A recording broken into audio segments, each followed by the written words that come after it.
Hepinize merhaba arkadaşlar. Bugünkü videomuzda çamaşır makinemizdeki kapı kilidini anlatacağız. Bakın kilidimiz bu. Bu Hotpoint Aristo'nun kilidi. Sistemleri, mekanikleri birbirine çok benzer. Easy tabii ki de. Easy tabii. Fakat başka markaların kilitleri genelde uymaz. Şimdi bu kilidin tamiri mümkün mü? Ona geçeceğiz. Öncesinde şunu söyleyeyim.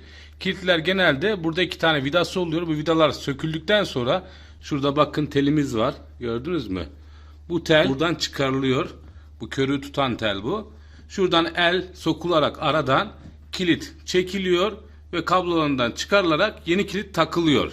Evinizde kullandığınız çamaşır makinesinin kilidi bozuksa tamir edilir mi? Sakıncalar ya da faydalar nelerdir? Onu anlatmaya başlayalım. Şimdi arkadaşlar bu kilidi sökeceğim. Size bir çalışmasını da anlatalım. Şu alt kısım. Yani şuradan gösterelim. Şu şekilde gelerek kilit olayını gerçekleştiriyor. Çamaşır makinenizin kapağındaki mandal buraya giriyor. Bazen burada şöyle işte teli oluyor. Yukarıdan tuşla bastırınca kilit açılıyor. Ve hepsinde bu yay sistemi var. Şu içeride yay var. Söküp göstereceğiz onu, merak etmeyin. Şimdi önce şuradan başlayarak sökelim. Kıracağız da. O yüzden çok özenli bir sökme yapmayacağım. Her zaman bunlarda klipsler var. Şöyle alt kısımlarda. Ancak burayla çok işiniz olmaz. Yani burası kırıksa belki parçacıdan parça bularak değiştirebilirsiniz ama genelde şurası arızalanıyor. Bu kısım dağılıyor. Yani kırmak da istiyorum, kırmamak da istiyorum. Böyle arada kaldık. Bu. Şimdi gelelim asıl kısma, switch kısmı, anahtar kısmı.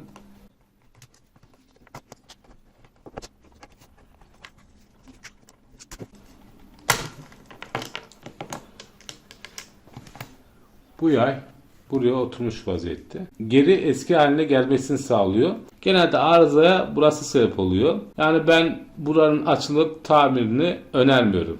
Kesinlikle önermiyorum. Şimdi kilitler 70 lirayla 150 TL aralığında normal makineler. 300-500'e çıkan absürt modeller, pahalı modeller de var. Şimdi bu kilidi açtığınızda genelde iç kısmı oksitlenmiş oluyor ya da bir şekilde yanmış oluyor. Tamir ettiğinizde ufak bir hata varsa ne oluyor biliyor musunuz? Kartı patlatıyor. Evet. Bu kilit kart patlamasına bir neden, bir sebep. Çok da başımıza gelen bir şey. Kart patlayınca masraf büyüyor. Dolayısıyla kilidi tamir edip takmayı önermiyorum. Sökerken kırmadıysanız hadi ben bunu tamir ettim, bunu tekrar kullanayım. Yapmayın. Zaten ucuz bir mal. Ucuz bir mal yüzünden karttan olabilirsiniz. Şimdi şurada bir mememiz var.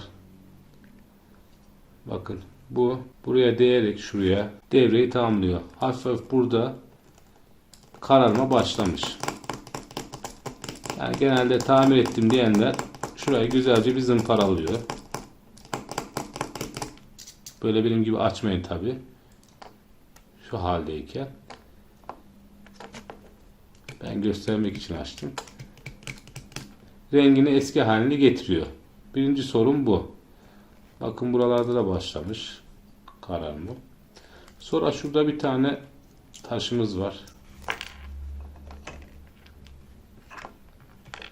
Bakın burada da var kararma.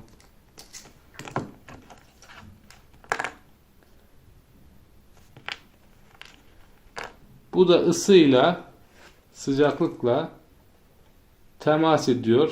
Yani akım gelince ve teması kesiyor.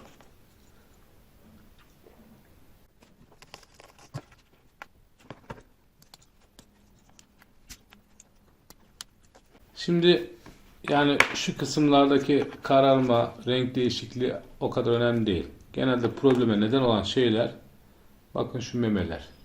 Görüyor musunuz? Şöyle.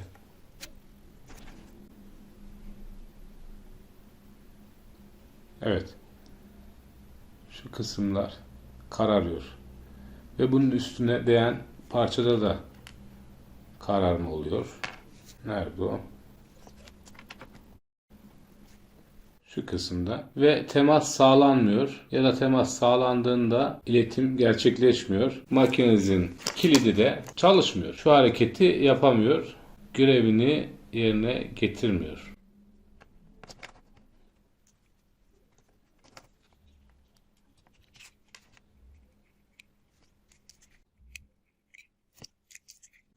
Yani şu parça aslında kilidi tutan parça.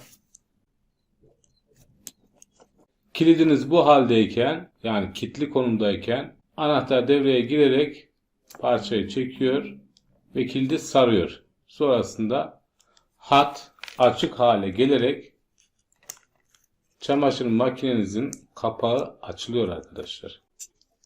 Basit, yani sistem çok basit. Ancak dediğim gibi bence uğraşmayın. Gerçekten uğraşmayın. Şu kilitler dediğim gibi 70, 80, 100, 130, 150 TL. Karışık karmaşık sisteme sahip olanlar, büyük olanlar var. Onlar 300, 400'e kadar çıkıyor. Ama herkesin evinde de onlar yok. Attığınız taş, ürküttüğünüz kurbağaya değmeyebilir. Hatta zararlı bile çıkabilirsiniz. Kilit arızalıysa takarsın yeni kilit. Bakarsın yoluna. Biz tamirhanede şey yapıyoruz. Mesela müşteriden geliyor. Kilit arızalı. Açıyoruz kilidi. Tamir edebiliriz yani onu. Tertemiz yapabiliriz. Fakat takmıyoruz. Sebebi şu. Yani gittikten sonra tamirci makinemi tamir etti ama kartım yandı şimdi de gibi şeyler olmasın. Gerek yok. O yüzden yani tamirine girmeyin arkadaşlar. Gerçekten girmeyin. Parçalar, malzemeler bunlar. Hepsinde bu malzemeler var. Şu taş hepsinde var. Bu yine keza bu sistem var. Bunlar hepsi aynı. Videoyu daha fazla uzatmaya gerek yok. YouTube kanalımıza abone olarak destek verirseniz sevinirim. Başka bir videomuzda görüşmek üzere. Hepinize sağlıklı, mutlu, güzel günler dilerim. Hoşça kalın.